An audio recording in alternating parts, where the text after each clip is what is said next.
Vegetables are very demanding to grow vegetables. You let the weeds get out of control and you're in trouble. We have a little booklet we purchased to identify the weeds in Texas. But I think it's mostly time. It's gonna take some time to learn how the weed behaves, how's the root system, how's the tissue if it's too hard. And then from there, we start coming with approaches to manage the weeds. For the small-scale garden, we use different tools. One that we have been using from the very beginning is the wheel hoe. We bought it a long time ago, but it saves a lot of time. Compared with hand weeding, you get the wheel hoe and you can do the bed in 1/3 of the time. We use it every season. We try to space our 2-row crops so this one can go in between. And so, for example, let's use it here. You can see this bed is getting very weedy, and I could either use a hand tool or I can use a wheel hoe. And we have tested, but this one is way faster. So like I said, we always leave the space so we can use this. With that back and forth movement, I go back, get as close as I can to the drip tape. The wheel hoe will do most of the part, but then we still need to come and do some with a hand tool. We like to have different tools because there is always different scenarios. We use this as Stirrup Hole, which has this blade right here. And it's very similar to the wheel hoe. This, it has a replaceable blade right here.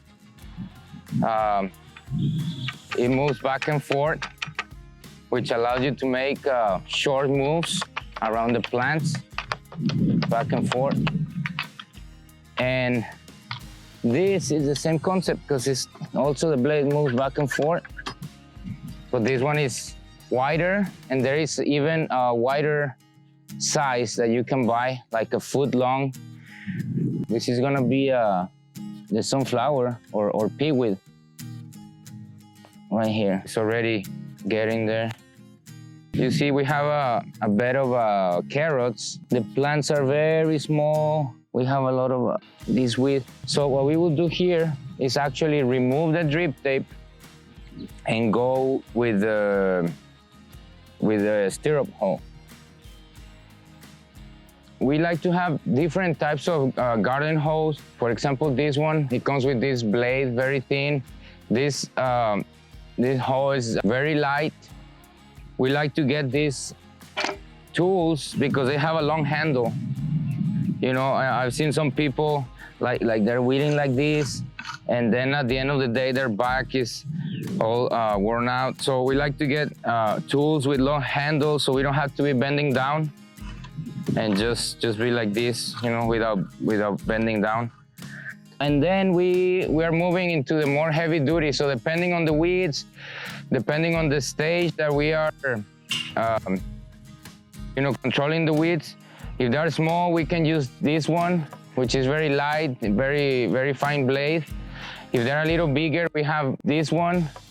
We all like to have these edges, these corners very sharp, very pointy, so we can get very close to the weeds. We also have this like more heavy duty tool, and I was mentioning it's made with disc blades from tractors, old tractors, and we have been using this type of hoe for years. So we have, you can see, we have from smaller weeds to the bigger weeds, and we use it accordingly. And then we even have some very small ones sometimes, like if needed. Even they call it a cobra head. Like most of the tools, they have a very pointy part, and you can get very close to the plants. We use a flame cultivator. That one is also very helpful.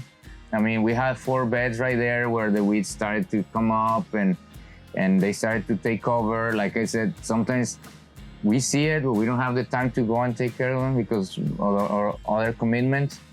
But I mean, you just crank the flame weeder cultivator and one pass, and pretty much you took care of all the little weeds in there. And so this thing, the purpose is not to burn, but just to dehydrate them. You actually kind of go fast, and what's gonna happen is gonna dehydrate the cells, So if you're burning and you wait until they turn brown, you're wasting propane and you're wasting time. You need to find the right pace, so you just dehydrate them. So yeah, the type of tool you choose really makes a difference. You know, we don't want 100% control here in the garden.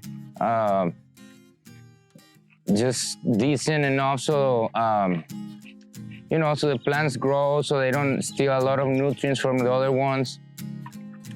But the tolerance on the, you know, local garden we have, it's way, it's higher than the wholesale.